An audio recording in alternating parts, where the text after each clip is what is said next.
राज्य महिला आयोगाच्या अध्यक्षा रुपालती चाकणकर ह्या आपल्यासोबत आहे। काही वेळापूर्वी सोलापूरमधील आरोग्य निदान शिबिरामध्ये त्यांनी म्हटलं होतं की उपास तपास करू नये। ताई काय सांगाल की आताच तुम्ही वक्तव्य केलेलं होतं की उपास तपास करू नका, काय संदर्भ होता त्याचा नेमका?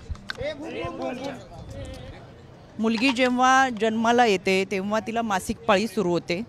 ती जेव्हा लग्न होतं, लग्नानंतर तिचं गरोदरपण असतं, गरोदरपणातले 9 महिने आणि बाळंतपण यामध्ये तिच्या शरीराची प्रचंड मोठ्या प्रमाणात झीज होते। त्यानंतरचे फॅमिली प्लॅनिंगचे ऑपरेशन या पूर्ण 40पर्यंतच्या प्रवासामध्ये महिलांच्या शरीरामध्ये झीज होत असताना हिमोग्लोबिन कमी होत जातं, विटॅमिन्स कमी होतात आणि हे स्वतः मी प्रत्यक्ष महाराष्ट्रात फिरत असताना पाहिलेलं आहे। उपवास करत असताना स्वतःचं शरीर सुदृढ असेल तर जरूर उपवास करा, पण ज्यांचं हिमोग्लोबिन अशा अनेक महिला आहेत महाराष्ट्रात हिमोग्लोबिन 4 आणि 5च्या वर सुद्धा नाही आहेत, त्यासुद्धा या उपवासाच्या सणवार वृतवैकल्यांच्या नावाखाली उपवास तपास करत असतात। शरीर सुदृढ असेल तर जरूर उपवास तपास करावेत, पण आपले शरीर सुदृढ नसताना, कारण की ब्रेस्ट कॅन्सर असेल, गर्भाशयाचा कॅन्सर असेल, अशा अनेक आजारांना महिलांना सामोरं जावं लागतं।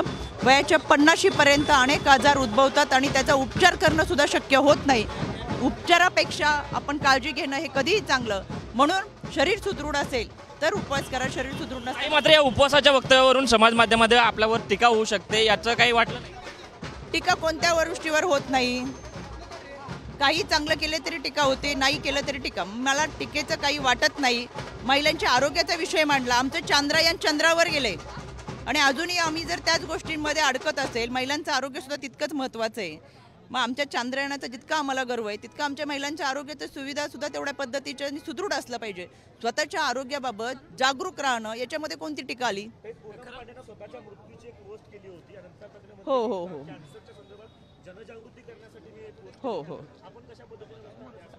त्यांनी जी पोस्ट केली, दुर्दैवाने त्यांच्या निधनाच्या काही बातम्या आपल्याच समाज माध्यमांमधून येत होत्या अनेक वेळा। त्यामध्ये त्यांनी स्वतः पोस्ट केली की मी जिवंत आहे। त्या जिवंत आहेत ही अतिशय चांगली गोष्ट आहे, पण त्यांनी जी जनजागृतीसाठी पोस्ट केली त्याच्यातून काहीतरी शिकण्यासारखं आहे की सर्वायकल कॅन्सरच्या माध्यमातून अनेक महिलांना यामधून जावं लागतं। ज्याचं आत्ताच आपण उपवास तपास हे विषय बोलले, हे सगळे त्याच्याशी संबंधित विषय आहेत आणि म्हणून मला आवर्जून सांगायचं आहे की आरोग्याच्या बाबत जनजागृती असणं कधीही चांगलं आहे, कारण की तिला एकटीला सांभाळायचं नसतं, त्या स्त्रीला संपूर्ण कुटुंब सांभाळायचं असतं, परिवार सांभाळायचं असतं, मुलांना सांभाळायचं असतं आणि ती सगळ्यात जास्त आरोग्याचे प्रश्न हे महिलांमध्ये उद्भवतात। दरम्यान ताई, आता अजितदादांनी म्हटलं की पूनम पांडेंचा बदल चुकीचं वक्तव्य केलं, कदाचित माहिती नसल्यामुळे तुम्ही त्यांना ती अपडेट दिली? हो, मी आता दादांना सांगितलं, कारण की माध्यमांमधूनच येतात त्या बातम्या आणि गेली 2-3 दिवसामधून माध्यमातून ह्या बातम्या येत असताना माझी माध्यमांना देखील विनंती आहे की आपण देखील माहिती खात्री करूनच बातम्या द्याव्यात। देश विदेशातील प्रत्येक घडामोडींचे लाईव्ह अपडेट मिळवण्यासाठी आता साम टीव्हीच्या सर्व सोशल मीडिया प्लॅटफॉर्मला लाईक, फॉलो आणि सबस्क्राईब करा। तसंच सर्व नोटिफिकेशनसाठी बेल आयकॉन प्रेस करायला विसरू नका।